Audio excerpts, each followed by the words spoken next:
자, 이번 시간에는 지난 시간에 이어서 원통 좌표계에 대한 이야기를 계속 진행해 보도록 하겠습니다. 지난 시간에 원통 좌표계가 어떻게 구성되어지는가, 직각 좌표계와 비교해서 살펴보았습니다. 예를 들어서 직각 좌표계의 경우는 우리가 직각 좌표계를 구성할 때는 x, y, z라고 하는 좌표 변수를 사용해서 공간상의 한 점을 표시할 수 있었습니다. 반면에 원통 좌표계에서는 xyz 대신에 r, phi, z라고 하는 좌표 변수를 통해서 설명할 수 있었죠. 서로 비교할 수 있겠습니다. 자, 그렇게 어느 공간상의 한 점, P점을 표시할 때 이렇게 xyz, 또 똑같은 점을 r, phi, z로 표시할 수 있었죠. 다시 한번 이야기해 보면 이 r이라고 하는 거는 이 그림에서 보다시피 어떤 수직축, 여기서는 이제 z축을 기점으로 해서 이게 수직축이죠. 이 수직축을 기점으로 해서 지금 이 한 점을 표시할 때 이 점을 우리가 P점이라고 이야기할 때 이 P점에 이르는 수직축으로부터의 거리가 뭐가 되냐면 여기서 이게 되겠죠. 그래서 이게 바로 뭐냐면 이게 r이었어요. 수직축으로부터의 거리. 수직축으로부터의 거리가 같은 점들은 이런 점들이 전부 다 수직축으로부터의 거리가 같은 r 떨어진 점이 되겠죠. 그리고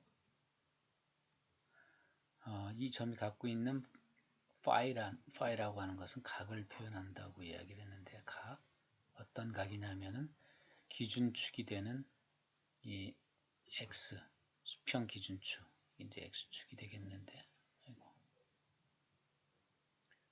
이 x축으로부터 이 점이 얼마만큼 벌어져 있는가, 요 각이 되겠죠. 요 각이 phi가 됩니다. 다시 말해서 여기 지금 요 면이 여러분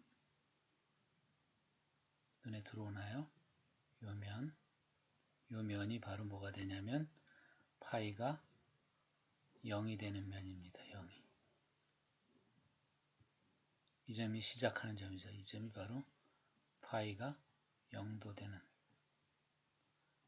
되는 점에서 시작해서 지금 이 점, P점이 위치하고 있는 이 점이 갖고 있는 요 각을 우리가 파이라고 얘기하죠. 그래서 제가 이걸 일종의 여러분 스프링 노트를 생각하면 된다고 그랬죠. 페이지를 이쪽으로 이렇게 넘기는 겁니다. 요 각. 그럼 요만큼 넘기게 되면 이제 요 면이 여러분이 머릿속에 그려지나요? 요 면. 그 두 면이 만드는 각이 머릿속에 그려지시면 이해가 되겠습니다. 요 두 개의 면. 어떻게 보면 이제 책의 페이지를 넘기는 거죠. 요 각이 바로 파이가 되는 겁니다. 그래서 이 P점이 갖고 있는 파이 값이라고 하는 것은 두 면이 이루는 각. 그래서 요 점에서 시작한다고 할 때 요 점이 파이가 0인 점이죠. 그래서 요 원주를 따라서 파이가 증가하겠죠. 10도, 20도, 30도, 40도, 50도, 60도, 70도, 80도에서 이 점에 오면 얼마가 되냐면 이 점에 오면은 수직이 되겠죠. 직각이 될 겁니다. 그래서 이것이 바로 파이였었고, 그 다음에 이 z는 직각좌표계의 그 z하고 동일해요. 직각좌표계, 원통좌표계의 z나 직각좌표계의 z는 동일합니다. z축상의 높이를 의미하게 되겠죠. 그래서 z축은 요 점에서 시작하죠. 요 점이 0이고 이 위로 올라갈수록 이제 1, 2, 3, 4 올라가게 되겠죠. 이게 바로 이제 z축 값이 되니까 z축 값은 요게 되겠네요. 이 높이에 해당하는 부분이 바로 이제 z 값이 될 겁니다. 그래서 바로 이 r과 파이와 z만으로도 정확한 어느 한 점을 표현할 수 있다라는 이야기가 되죠. 이 원통 좌표계는 이렇게 구성이 됐습니다. 한 점을 표시할 때는 이와 같이 표시할 수가 있다. 그럼 이제 공간상에 우리는 이제 벡터를 지금 다루기 때문에 벡터로 표시하려면은 A라는 벡터를 표시할 때 이와 같이 이제 XYZ 성분이 아니라 R 성분, 파이 성분, Z 성분으로 이렇게 표시하게 됩니다. 우리 앞에서 생각해 직각좌표기에서 생각해 본 나타냈던 공간좌표를 여기다 같이 써볼게요. A라는 벡터를 또 동일한 벡터를 직각좌표기로 표현하면 어떻게 표시가 됐냐면 직각좌표기에서는 XYZ로 표현되니까 X 성분이 있겠죠. X 성분이 바로 뭐냐 A의 X 성분, 그 다음에 Y 방향 성분, 이건 이제 Y 단위 벡터가 되겠죠. Y 단위 벡터로 A 벡터의 Y 성분만큼 갖게 되고, 그 다음에 Z축 방향으로는 얼마? A Z만큼의 성분을 갖는 벡터다. 그래서 이렇게 표시할 수 있었죠. 요거는 이제 동일한 공간 벡터를 직각좌표계로 표현한 것이죠. 반면에 이제 이걸 동일한 벡터라고 하는 건 이제 원점에서 그 P점까지 이르는 이 벡터를 표현할 때, 바로 이런 형태로 직각좌표계와 같이 R, 파이, Z를 이용해서 이렇게 공간 벡터를 표시할 수 있겠다 하는 얘기죠. 그래서 여기서 우리가 R 단위 벡터, 파이, Z, 요거는 우리가 단위 벡터라고 이야기를 한다고 그랬죠. 단위 벡터. 단위 벡터라고 하는 것은 크기는 1이면서 뭐만 나타내는 거냐면 방향만을 표현해 준다고 이야기했죠. 여기서 한번 다시 한번 보면 직각좌표계에서 그럼 단위 벡터가 어떤 단위 벡터를 활용했냐면 X 단위 벡터, Y 단위 벡터, Z 단위 벡터, 요걸 이런 단위 벡터를 사용했었는데 원통에서는 이제 XYZ 대신에 R, 파이, Z로 표현되기 때문에 이렇게 표현을 합니다. 단위 벡터에서 가장 중요한 부분은 뭐냐? 방향이 되겠죠. 그래서 그러면 단위 벡터의 방향은 어떤 방향으로 정하냐? 이건 매우 중요한 이야기가 되는데 여기다 제가 좀 빼먹었습니다. 단위 벡터. 이 좌표계에서 단위 벡터의 방향은 어느 방향으로 정하느냐? 방향은 기준이 있습니다. 단위 벡터의 방향은 바로 뭐냐면 어느 방향으로 정하냐? 그 성분값이 그 방향 성분값이 증가하는 방향으로 정합니다. 증가하는 방향. 무슨 뜻이냐면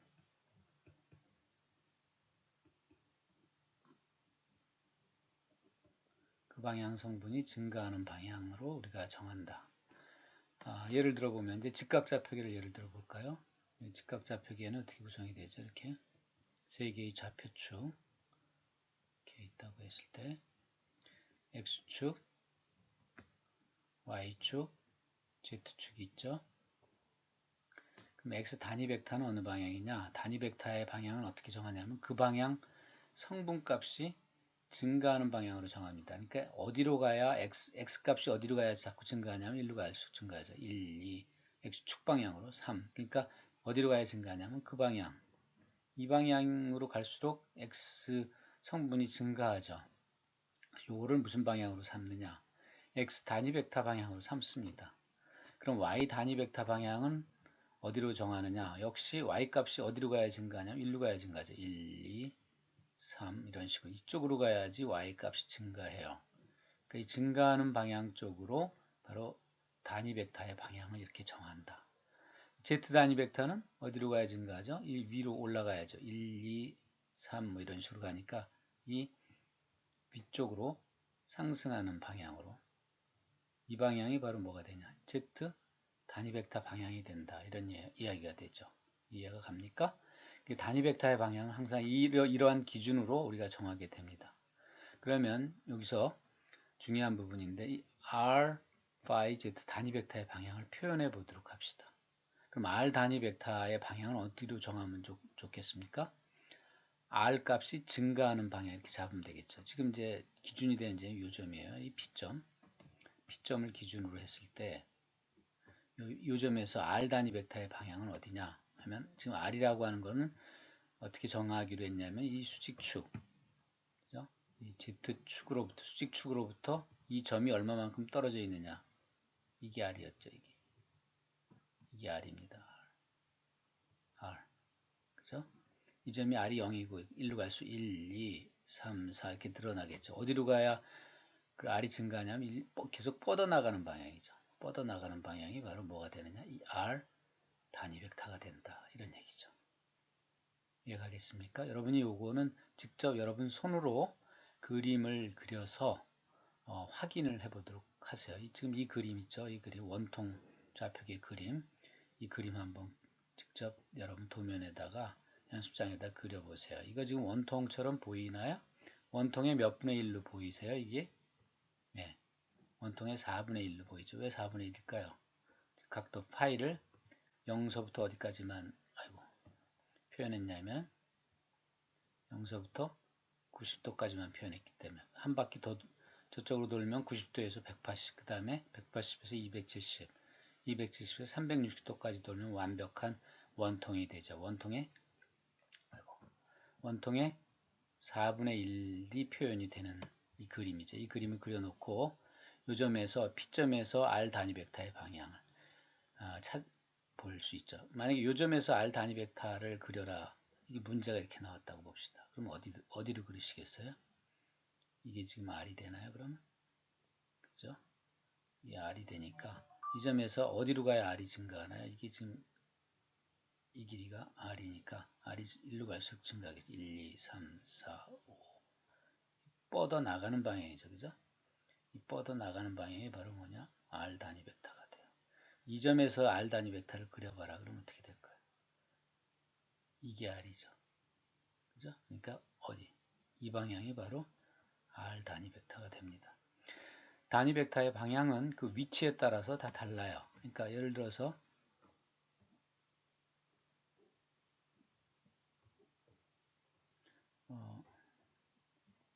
요점에서 R 단위 벡터를 그려봐라. 그러면 R이 어떤 거죠? 이 수직축으로부터의 거리니까 이게 R이 되겠네요. 그죠? 이 점에서 R 단위 벡터는 R이 증가하는 방향이니까 이 방향이 되겠죠. 뚫고 나가는 방향. 그죠? 이 방향이 바로 R 단위 벡터가 될 것이다. 그럴 수 있겠죠. 네. 이게 R 단위 벡터의 방향입니다. 두 번째는 파이 단위 벡터. 파이 단위 벡터. 똑같은 기준입니다. 그러니까 파이가 증가하는 방향으로 정하면 되겠죠. 지금 파이라고 하는 건 시작이 바로 0도. 아까 설명했듯이 이면 있죠. 이면이 바로 파이가 0인 면이죠. 이 면에서 이면으로 지금 요점에서 파이 단위 벡터는 뭐냐면 일로 갈수록 이게 파이니까 저 안쪽으로 들어갈수록 파이가 증가하겠죠. 다시 말해서 이 원주를 따라서 저 안쪽으로 들어가는 방향이 뭐가 됩니까? 이 파이가 증가하는 거예요. 요점이 10도, 그죠? 요 파이가 그 다음에 책장을 조금씩 넘기는 거예요. 20도, 30도, 40도, 50도, 60도, 70도, 80도, 그 다음에 90도 이렇게 가겠죠. 그러니까 이 점에서는 파이 단위 벡터는 저 안쪽으로 들어가는 방향. 이게 바로 뭐냐? 파이 단위 벡터 방향이다. 이런 얘기죠. 파이 단위 벡터 방향. 이거 자를 대고 그려보세요. 지금 이게 3차원 상에서 그리기 때문에 3차원을 2차원으로 그리기 때문에 좀 정확하게 표현이 안 되는데 이걸 여러분 이렇게 볼까요? 이렇게 한번 생각해 봅시다. 위에서 밑으로 이걸 내려볼까요? 위에서 밑으로 이 원통면을 내려보면은 이 원통이 뭐로 보일까요? 이 원으로 보이겠죠. 이렇게 보일까요? 지금 이게 이 점이 X축이라고 봅시다. X축. 위에서 내려다본 거. 여기가 바로 파이가 0도 여기서부터 시작하겠죠. 그래서 지금 P점이 여기로 보이는 거야. 그러니까 위에서 이 P점을 위에서 내려다보면 요 밑으로 내려오겠죠. 여기 그 점이 요 점이라고 합시다. 요 점. 그러면은 지금 이게 R인데 R이 같은 점, 이 원주를 내려다 보면은 원으로 보이겠죠. 이렇게 원으로 보일 거예요. 그러면 요 점에 이게 이제 파이가 되는 거죠. 이 각이 파이가 되는 건데,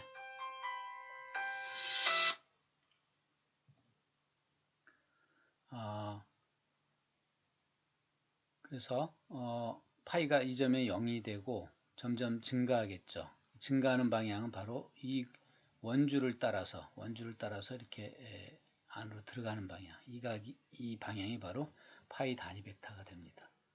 이어서 z 단위 벡터는 z가 증가하는 방향으로 잡으면 되겠죠. 이 점에서는 그럼 z가 어디로 가야 증가하나요? 위로 솟구치는 방향이 되겠죠. 그 방향이 바로 z 단위 벡터 이렇게 될 것이다 하는 얘기죠. 그래서 지금 여기 그림상에 표시한 단위 벡터를 좀 더 크게 그려보면 이렇게 될 겁니다. 자, 여기 이제 위로 솟구치는 방향이 바로 z 단위 벡터고, 그 다음에 이 점에서 수평으로 이렇게 뻗어 나가는 방향이 바깥으로 뻗어 나가는 방향이 r 단위 벡터. 이 그림을 지금 확대해서 그린 겁니다. 지금 여기 이 그림을. 그 다음에 파이는 저 안쪽으로 들어가는 방향이 되겠죠. 이렇게 안쪽으로 들어가는 방향이 파이 단위 벡터다. 이 단위 벡터 사이에는 이게 전부 직각을 이루어요. 이게 직각. r과 z 사이에도 직각이고, 파이 단위 벡터와 r 이것도 직각이고, z 단위 벡터와 파이 단위 벡터도 직각을 이루어요. 이렇게 직각을 이룹니다. 왜 그럴까요? 뻗어 나가는 방향이니까 이게 지금 r 단위 벡터거든. 그 다음에 파이 단위 벡터는 접선 방향이기 때문에 직각을 이루고, 그 다음에 z는 이 점에서 위로 솟구치는 방향이니까 서로 직각이 되겠죠. 직각을 이루게 됩니다. 이런 상황이에요. 그러니까 여기서 한번 생각해 볼래요? r 단위 벡터에서 파이 단위 벡터로 외적을 해봅시다. 여러분 외적 정의식 아직 잊지 않았죠? 어떻게 됩니까? 앞 벡터의 크기 곱하기 뒷 벡터의 크기에다가 뒤에 뭐가 붙었었더라? 사인이 붙었었죠. 사인 세타. 그죠? 사인 세타. 요 세타는 사이각이었었어요. 두 벡터의 사이각. 그리고 이 앞에 뭐 어떤 단위 벡터가 붙는다고 이야기했었죠. 이거 아직 기억하고 있죠? 자, 이 단위 벡터의 크기 얼마입니까? 1이죠. 얘도 1. 그러니까 1 곱하기 1이니까 1이고. 사인 세타. 이 사이각이 얼마입니까? r 단위 벡터와 파이 단위 벡터 사이의 간격. 그 각 r 단위 벡터와 파이 단위 벡터. 이거 다 90도라고 그랬죠. 그럼 사인 90도 하면 얼마야? 얘도 1이죠. 그러니까 크기는 1이 되고, 요 n 단위 벡터인데 이 n 단위 벡터의 방향은 어느 방향으로 정한다? 기억나세요? 앞 벡터에서 뒷 벡터로 나사를 돌린 방향이다 그랬어요. 한번 돌려볼래요? r 단위 벡터에서 파이 단위 벡터로 나사를 돌려보세요. 자, 볼까요? 여기서 같이 해볼까요? 이 r 단위 벡터죠? 파이 단위 벡터는 어떤 거예요? 이거죠? 파이 단위 벡터로 돌려보세요. 나사를 돌리면 나사가 어디로 진행할까요? 이쪽에서 이렇게 돌리네요. 이렇게 돌리면 어디로 가요? 올라가나요? 나사가? 올라가는 방향이 뭡니까? Z 단위 벡터죠. 그래서 얘가 요 n 단위 벡터라고 하는 건 뭐가 되냐면 결국 Z 단위 벡터가 되는 거예요. 요 식을 이해를 하겠죠. 매우 중요한 관계입니다. 이 단위 벡터 사이에 어떤 관계가 있는가, 그 관계를 한번 지금 살펴본 거예요. 이런 식으로 우리가 정리할 수 있죠. 그럼 여러분 이것도 한번 같이 해볼래요? 파이 단위 벡터에서 Z 단위 벡터로 한번 돌려보세요. 돌려보면은 크기는 다 1이 될 거고, 그 다음에 이루는 사이각도 90도가 되죠. 파이와 Z, 파이 단위 벡터와 Z 단위 벡터도 역시 90도를 이루기 때문에 사인 90도 1이 나와요. 방향만 우리가 정하면 되는데요. 그럼 한번 구해볼까요? 파이 단위 벡터에서 Z 단위 벡터로 나서 돌려볼래요? 얘가 파이 단위 벡터죠. Z 단위 벡터는 얘예요. 파이에서 Z로 나사를 이렇게 돌려봐요. 어디로 갑니까? 앞으로 나오죠. 앞으로 나오는 방향이 무슨 방향이에요? R 단위 벡터예요. 그래서 이게 R 단위 벡터가 나오는 겁니다. 마찬가지로 이것도 한번 해볼래요? 역시 동일한 방법으로 크기는 1이 되고 방향만 우리가 염두에 두면 될 것 같아요. 자, Z 단위 벡터에서 R 단위 벡터로 나사를 돌린 방향이 외적의 방향이죠. 자, 얘가 Z 단위 벡터 위로 솟구치는 방향, 이게 Z 단위 벡터죠. 이 방향에서 R 방향, 이 방향으로 나사를 이렇게 돌려볼 거예요. 이렇게 나사 돌려주면 어떻게 됩니까? 저 안쪽으로 들어가는 방향이 되죠. 걔가 누굽니까? 바로 파이 단위 벡터가 되죠. 그래서 이렇게 세 개의 단위 벡터 사이에는 이런 관계가 있다. 하는 걸 알 수가 있어요. 만약에 여러분 요 Z하고 R을 바꾸면 어떻게 될까요? R 크로스, 만약에 이걸 구하라고 하면 뭐 어떻게 쓸 수 있겠어요? 이렇게 써. R 단위 벡터에서 Z 단위 벡터로 외적하면 크기 역시 1이 되지만 뭐만 달라지죠? 이게 방향만 달라지죠. Z에서 R로 돌리는 게 아니라 R에서 Z로 돌려주니까 어떻게 됩니까? R에서 Z로 돌려주면 나사를 이렇게 돌려주니까 반대로 파이 방향의 반대 방향이 나오죠. 이거 뭐라고 표시하면 되겠어요? 파이 단위 벡터의 반대 방향을 어떻게 표시하죠? 앞에다가 그쵸, 마이너스를 붙여주면 되겠죠. 이게 위에 것도 마찬가지입니다. 요 두 단위 벡터의 방향이 달라지면 어떻게 될까요? 요 위치가 달라지면 부호가 반대가 되겠다 하는 걸 우리가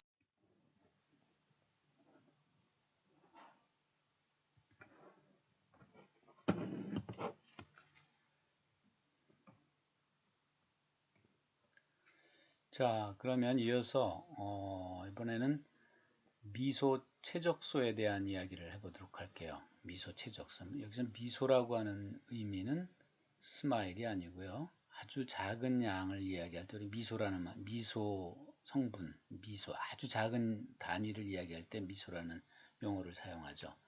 미소한 최적 성분이다 이런 의미를 가져요. 이게 무슨 뜻이냐면 지금 여러분 여기 그림을 한번 볼까요? 이 그림이 아까 그 원통 좌표계의 아주 작은 부분을 지금 표시를 하고 있어요. 이거 지금 무슨 얘기냐면은 그 피자 한 조각 같죠? 이 조각에 지금 점선 부분에 우리가 주목을 하면 되는데 미소 최적소라고 하는 건 뭐냐면은 지금 직각좌표계를 먼저 설명을 할게요.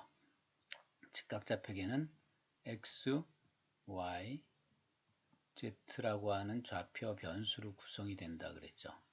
x, y, z로. 네, 한번 여기 그려볼게요. 자, 이게 이제 세 개의 이제 좌표 축이 이렇게 있죠. x축, y축, z축이 있을 때 어느 한 점을 표시해 봅시다. 예를 들어서 P점을 표시하는데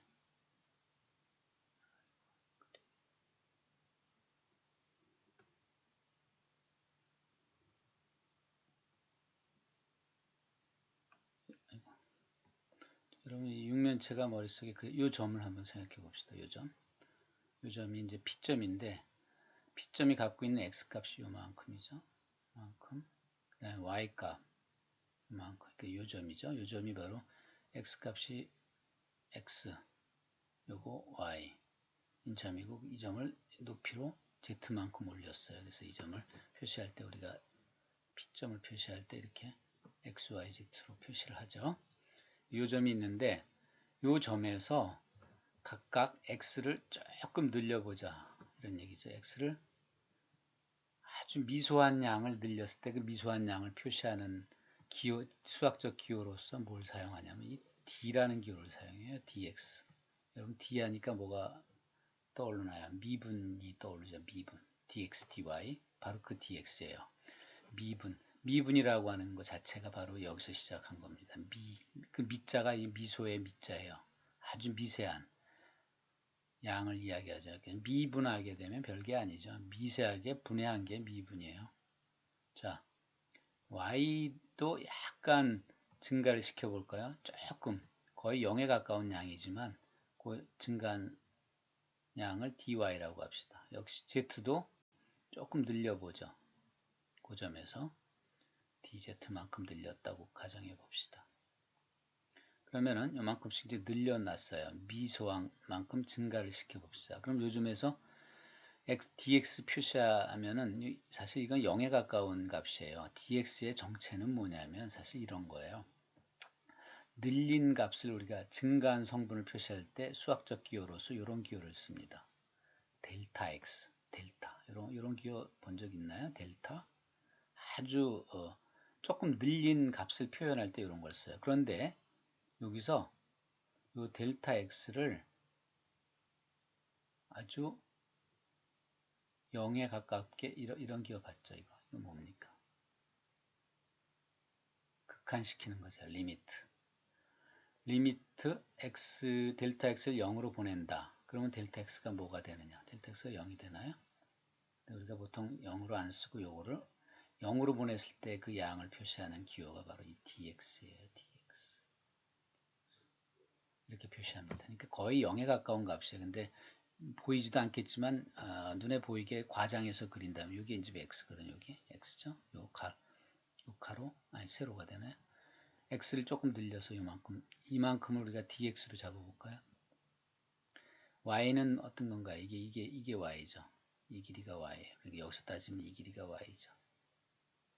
y를 조금 늘리면 어떻게 돼요? dy만큼 늘리면 눈에 보이게 이렇게 봅시다. 이게 dy라고 가정합시다. 그럼 dx, dy가 늘어남으로 인해서 발생된 면적이 나와요. 여기. 이걸 뭐라고 하느냐? 미소 면적이라고 그래요. 미소 면적. 이런 면적이 생기죠. 여러분도 이걸 같이 그려보면 좋은데 여러분 옆에다가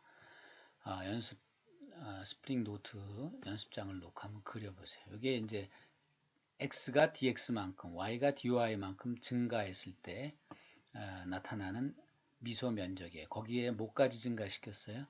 z까지 조금 늘려요. z는 이 높이에요.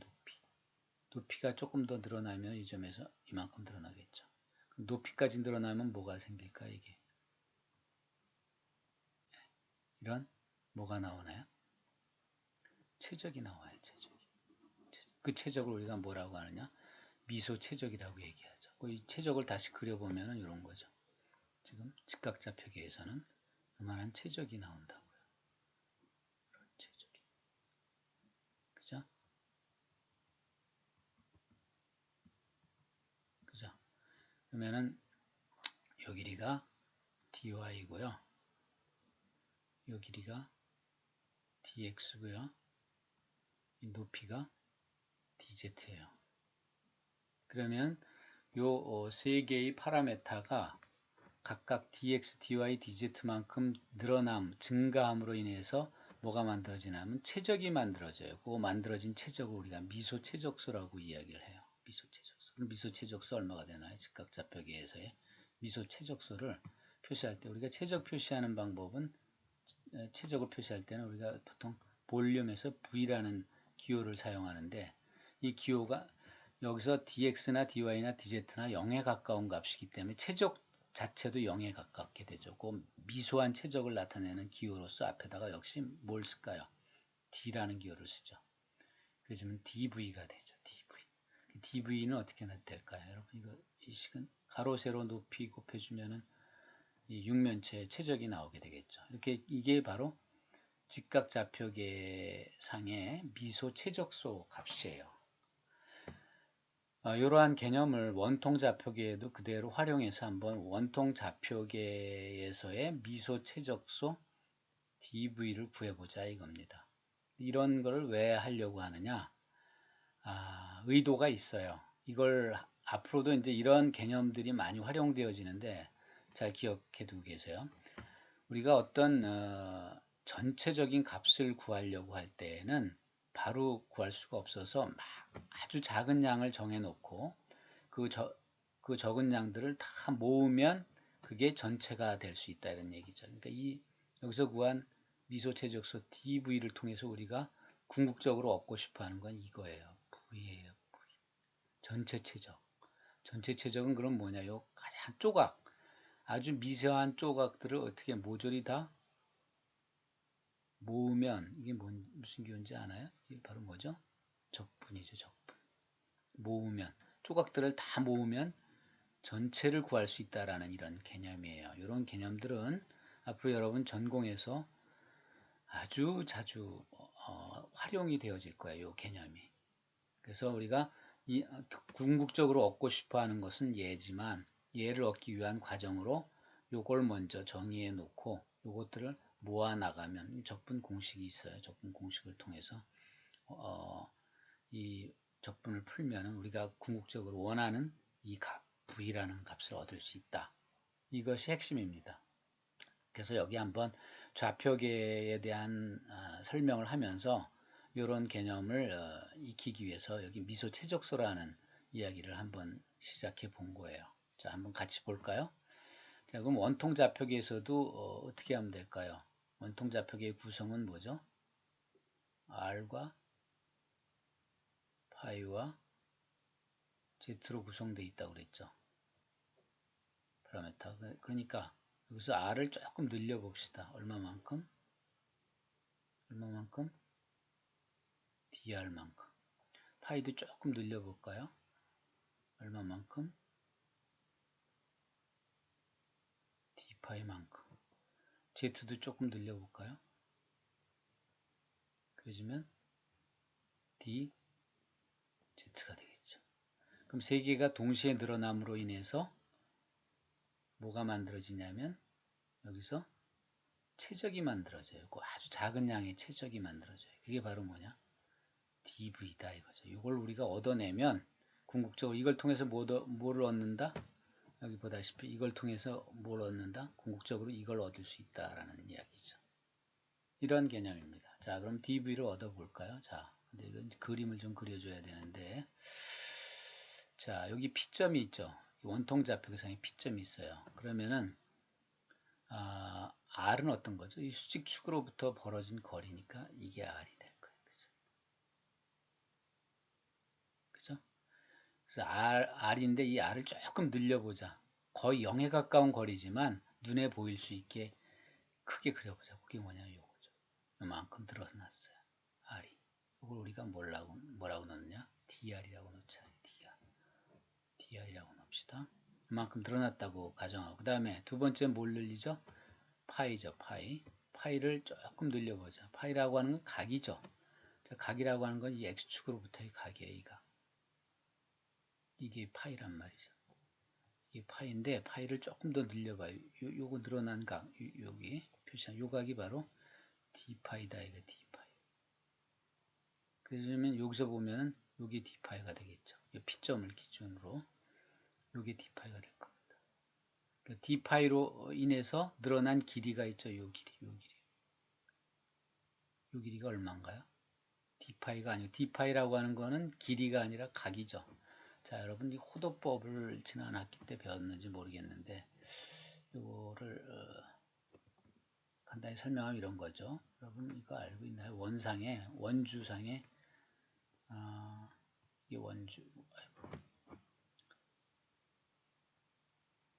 이게 원주상에 한 호라고 얘기하죠. 호.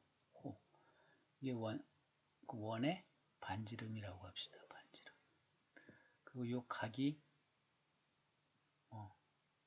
세타라고 하면 이 호의 길이를 구할 수 있어요. 호의 길이가 얼마냐? 호의 길이를 구하면 얼마가 된다? 반지름에다가 세타를 곱해준 거죠. 근데 이 세타는 디그리, 도가 아니라 라디안이에요. 라디안으로 표시하면 이렇게 R에다가 세타를 곱해주면은 이 호의 길이가 나오죠. 여러분 이거 다 까먹었나요? 설명을 해드릴까요? 호도법에서 나오는 부분인데 우리가 예전에 이런 그 원을 다룰 때 각을 나타내는 기호로 두 가지가 있어요. 30도, 60도 하는 도가 있고 그 다음에 라디안이라고 하는 그 단위를 사용하죠. 각도를 나타내는 라디안. 자, 이게 반지름이에요. 반지름이고 이게 이제 호의 길이인데 호의 길이를 L이라고 할 때 이 반지름하고 호의 길이가 같게 되는 호가 생기겠죠. 요만한 그래서 여기서 이만큼이라고 봅시다. 이 호의 길이가 이 L이 바로 반지름하고 같게 되는 호의 길이를 우리가 정할 수 있을 거예요. 그죠? 그때 그 중심각이 나올 거예요. 중심각, 그걸 우리가 세타라고 놓을 때 그 세타를 우리가 1라디안이라고 놓자라고 약속하는 겁니다. 1라디안. 그래주면 호의 길이가 2배가 되면 어떻게 될까요? 이 호의 길이가 반지름의 2배가 되면 그 호가 만드는 각은 2라디안이 되는 거예요. 이런 식으로 각의 단위를 새롭게 정하면 여러 가지 편리한 점이 많이 있어요. 앞으로 여러분들 전공에서 삼각함수가 많이 나오게 되는데 삼각함수 나오면 필히 삼각함수 다음에는 여기 나오는 게 뭡니까? 사인 다음에 나오는 게. 이게 바로 뭐야? 각이에요, 각. 근데 각을 표시하는 방법이 60도, 80도, 90도 이런 도로 표시하는 것보다 라디안으로 훨씬 많이 표시해요. 우리가 앞으로는. 그러니까 라디안에 대한 개념을 잘 살필 필요가 있죠. 자, 그러면 라디안과 디그리 사이의 관계를 우리가 살펴볼 수가 있어요. 뭐냐면 이렇게 볼까요?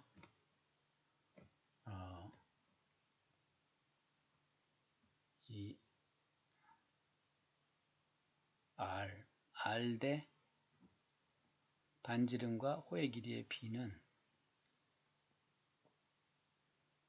각으로 표시할 수 있는데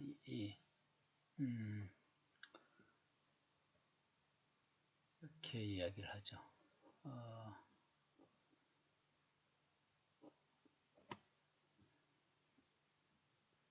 이렇게 낫겠다. 이 호의 길이하고 각의 길이는 서로 대칭을 이룬다라는 개념으로 생각하시면 돼요. 그러면은 이 전체 길이가 얼마죠? 호의 전체 길이가? 이 전체 길이 혹시 아세요? 반지름 R인 호의 전체 길이가 얼마죠? 2파이 R인가요? 그죠? 2파이 R 전체 길이 대 이 호의 길이. 호의 길이를 L이라고 놉시다.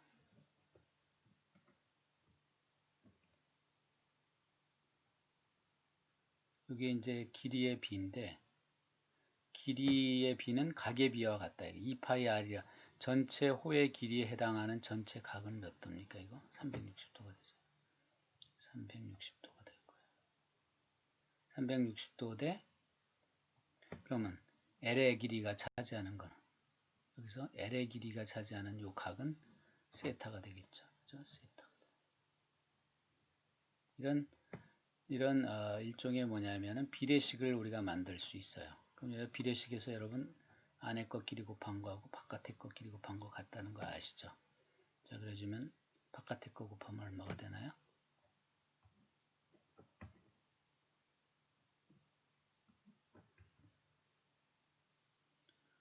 이 파이 R 세타가 되고 안에 것끼리 곱하면 뭐가 되나요? 360도랑 뭐랑 곱하면 되나요? L을 곱하면 되죠. 그죠? 근데 여기서 아까 라디안 정의가 어떻게 된다고요? 이 호의 길이가 뭐하고 같을 때? R과 같을 때 세타를 여기서 우선 요거부터 볼까요? 세타는 그럼 얼마가 되나요? 세타 이 식에서 세타 불러줄래요? 분모에 2파이를 내려보내나요? 2파이 R이 나오고 그 다음에 여기 뭐가 되나요? 360도 곱하기 L이 되나요? 그죠? 이때 라디안의 정의식 L과 R이 동일하면 그때 세타가 1라디안이 된다고 그랬죠. 그러면 요 L과 R이 같으면 없어지죠, 서로? 없어질 때 이 세타가 뭐가 된다? 1 뭐가 된다? 라디안이 된다라고 약속하는 거예요. 라디안의 정의식이에요. 이게. 그래주면 이 식에서 뭐가 되나요? 이 파일을 일로 올려보낼까요? 올려보내면 어떻게 되나요? 최종 결과 불러줄래요? 이 파이 라디안이 뭐가 된다? 360도가 된다. 이 얘기가 나오죠. 360도랑 같다. 자, 두 개의 단위 사이의 관계예요. 이것이. 라디안과 도 사이의 관계. 2파이. 그래서 여러분 2파이가 360도가 된다라는 이 결론을 얻을 수가 있죠. 이게 바로 라디안에 대한 정의식입니다. 라디안. 자, 그러면 여기서 지금 무슨 얘기하고자 했냐면 요 길이를 구하는데 요 길이. 호의 길이고 요것이 D, 요 각이 D 파이였어요. 이 반지름은 R이었었고 그러면 이 D 파이라는 각이 만드는 요 길이가 얼마냐 이 얘기죠. 길이는 바로 아까 각이 세타가 1라디안이면 어떻게 됩니까? 1라디안이면 전체 호의 길이가 반지름하고 같게 된다고 아까 얘기했죠? 그러면 2라디안이 되면 길이는 얼마가 돼요? 2배가 되죠. 2R이 되고 3라디안이면 3R이 되고 그러면은 그냥 세타 라디안이면 세타를 곱해주면 되죠. R에다가 세타 곱해주면 돼요. 그러니까 이 길이는 얼마냐? 이 길이는 R에다가 이 각을 곱해주면 돼요. 여기가 각이 D파이면 RD파이가 되는 거죠. RD파이. RD파이가 바로 뭐가 되냐면 이 호의 길이가 돼요. 여기 볼까요? 여기? 이 호의 길이 뭐라고 써 있어요? 여기. RD파이. RD파이라고 되어 있죠. RD파이. 요 식이 나오는 겁니다. 다시 말해서 요 식은 잘 기억해 두고 있으세요. 수없이 많이 앞으로 나오게 될 거예요. 호의 길이는 그 반경에다가 그 호가 만드는 각을 곱해주면 요 길이가 나와요. 자, 그러면 지금 다시 원론으로 들어가서 자, 지금 미소 최적선은 뭐라고 그랬어요? R을 조금 늘려주고 파이를 조금 늘려주고 Z를 조금 늘려줬을 때 발생된 최적 그걸 구해보자는 얘기죠. 자, 그럼 지금 두 가지를 늘렸어요. 요 길이가 아까 뭐였었죠? DR이었었고 요 길이가 RD파이였어. 그럼 둘이 증감으로써 만들어지는 면적이 나와요. 이런 면적이 머릿속에 그려지나요? 거기다가 뭐까지 늘어납니까? 이제 Z까지 조금 늘려보자. DZ만. 그럼 요 점에서 Z가 DZ만큼 올린 거죠. 이만큼. Z. 이게 DZ. Z까지 놀려주면 어떻게 돼요? 이게 이런 육면체가 나오게 되겠죠. 그죠? 이런 육면체가 나오게 될 거예요. 그래서 다시 말해서 최적이 나오는 거죠. 이 최적 어떻게 구하나요? 가로 세로 높이 해주면 되죠. 자, 요거 DR이죠. 요 길이 RD파이죠. 자, DR에 RD파이. D파이하고 R을 앞에다 씁시다. RD파이. 그 다음에 또 뭐가 곱해져요? DZ가 곱해지죠. DZ. 그래서 최종적으로 결과가 뭐가 된다 이거예요. R, DR, D파이, DZ. 이게 바로 뭐가 되느냐? 원통좌표계의 미소 최적소가 된다라는 것이죠. 이게 결론입니다.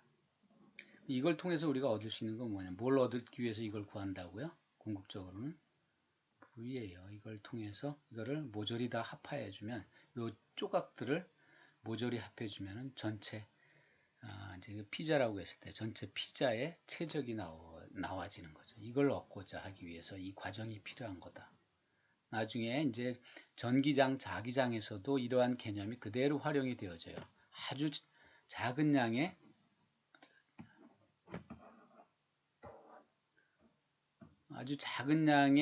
전기량을 전기의 값을 이 앞에 뭘 붙냐면 D라는 값을 붙여요. 미소한 미소 최적소지만 여기 뭐가 되냐면 미소 전기장. 이걸 구해서 이렇게 해주면 뭐가 얻어진다고요? 우리가 궁극적으로 얻고자 하는 전개를 얻을 수 있다. 이런 개념이 이제 사용이 되어질 텐데, 그때 바로 이런 이와 같은 미소의 개념이 유효적절하게 사용되어질 수 있다라는 것이죠. 예, 조금